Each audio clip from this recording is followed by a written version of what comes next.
conditions women endured at the end of the 19th century would be inconceivable today. Women couldn't vote, they couldn't own property, and they couldn't open bank accounts. Single women were property of their fathers or brothers, and married women were property of their husbands. Those husbands too often spent their evenings drinking away their paychecks while their wives lived deplorable lives. And as we're about to see, it was this drunkenness and abuse that gave birth to the Women's Christian Temperance Union. And it was this that was the springboard to the women's movement in Canada. Charlotte Gray is the author of Nellie McClung, Extraordinary Canadian, which describes life for McClung and all women near the end of the 1800s. In the late 19th century, alcohol was a complete curse of in Canada and in the United States. Drunkenness was rife, and women often found themselves in terrible situations where they had children and a husband who drank away all the profits from the farm or were physically abusive, and they had no recourse. This was the world she grew up in. And yet, at the same time, where she grew up in Manitoba, women were working alongside men, building these communities, establishing farms on land that had never been farmed before, working the same hours as their husbands, working just as hard, suffering the same poverty, the same reverses, and yet they didn't have an equal voice in how those communities should develop. McClung wanted more from life than working on her family's farm. She was captivated by books and became a teacher at 16. She worked until she was married at the age of 23. Children soon followed, and although Nellie enjoyed motherhood, she couldn't shake her dream of becoming a writer. She started collecting stories. At first she was collecting stories to write up for a magazine that in fact never actually appeared. But she loved walking off and interviewing people in the farms around Manitou and hearing their stories. And that was one way she learned about the reality of women's lives, because she would sit in the kitchen of some farm. It was a very welcoming society where people really looked out for each other. Sometimes the farmer's wife would be a happy woman with a healthy child and the farm was going well. But she saw so many unhappy women who had too many children around them. There was no birth control, and birth control was a completely verboten subject. It was one of the taboo subjects in Victorian Canada. A woman with too many children, her health broken, a husband who had put all his money into farm animals rather than any improvements in the house at all. And a woman exhausted, sick, struggling to survive. And Nellie saw it all. But women then were virtually paralyzed. Few rights, no access to courts, and almost no chance to improve their lot. They turned to the church. Christian temperance unions were already attempting to ban alcohol. The women who joined the organization soon realized prohibiting alcohol wasn't the only change they were after. If life was going to improve, they needed a voice, and for it to be heard, they needed the right to vote. Nellie was not the only early feminist in Canada. Many other women had been working for a couple of decades to get the issue of getting women the vote into the sort of public debate.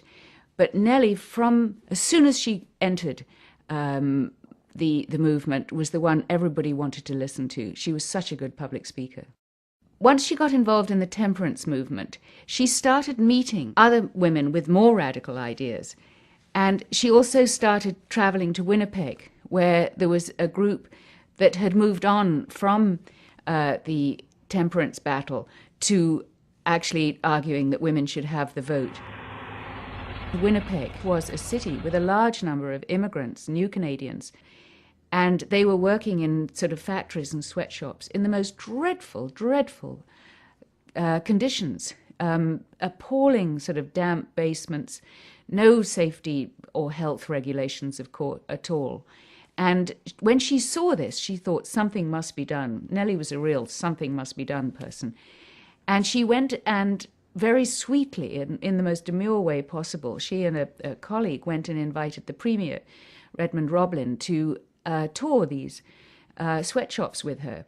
And the Premier didn't know what had hit him. I mean, he just thought these were two nice middle-class ladies who were going to show him some sights. And he said, of course I'll come with you. And they got into his big fat limousine. And he was busy saying things like, well, women just work for pin money. And where these women come from, conditions are much worse. They are lucky to have these jobs. And Nellie marched him down into a couple of these sort of basement sweatshops. And he turned white. The smell was overpowering. A couple of the women were actually sick and incredibly poor health. And he sort of staggered out and said, why would a nice woman like you bother with something like that? It seems Conservative Premier Roblin cared as much about women winning the right to vote as he did about the women in those basement sweatshops. In other words, not at all. But using an approach that was entertaining and effective, the women in Manitoba pressed on. They held their own mock parliament with women in power and men not having the right to vote. They called it the Women's Parliament. The suffrage supporters had their absolutely strongest speaker ever, Nellie McClung, to play the part of the male premier.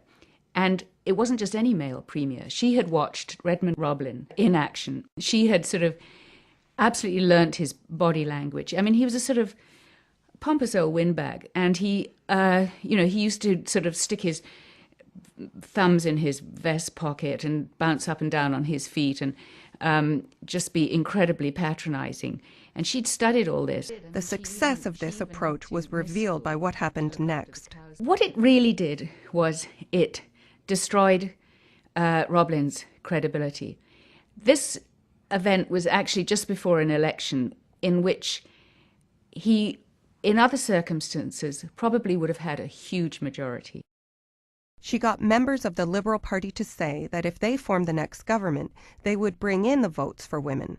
And so a few months later, Roblin did lose an election, and the Liberals introduced both temperance and women's suffrage, and Manitoba became the first province in which women could vote. That was in 1916, but the story of justice for women didn't end there.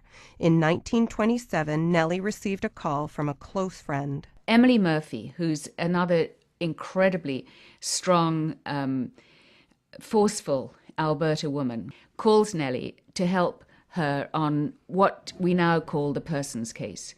The Persons case dealt with the fact that women were considered eligible to sit in the Federal Senate in Ottawa, because it did not specifically say in the British North America Act of 1867 that women could sit there. It just referred to men.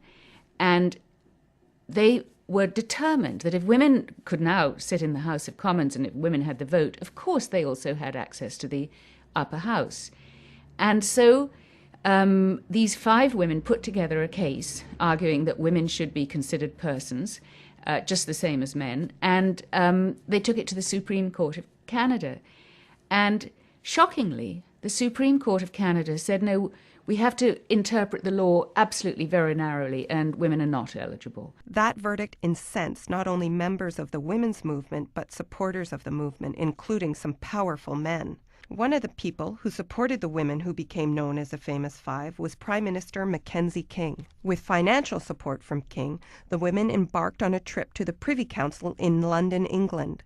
The Supreme Court of Canada was overruled. In 1929, women were declared persons. While some people thought the decision ended the fight for equality, it didn't. Nellie McClung herself always knew that this was part of a larger picture, a larger struggle towards a more egalitarian society where everybody could contribute and benefit equally. Clearly, everyone is not yet treated equally, and when it comes to equality for women, the struggle continues. But Nellie McClung was the first, a pioneer, an enduring example of this fact. True and lasting change to our society almost always starts with ordinary citizens who champion a cause and simply refuse to stop.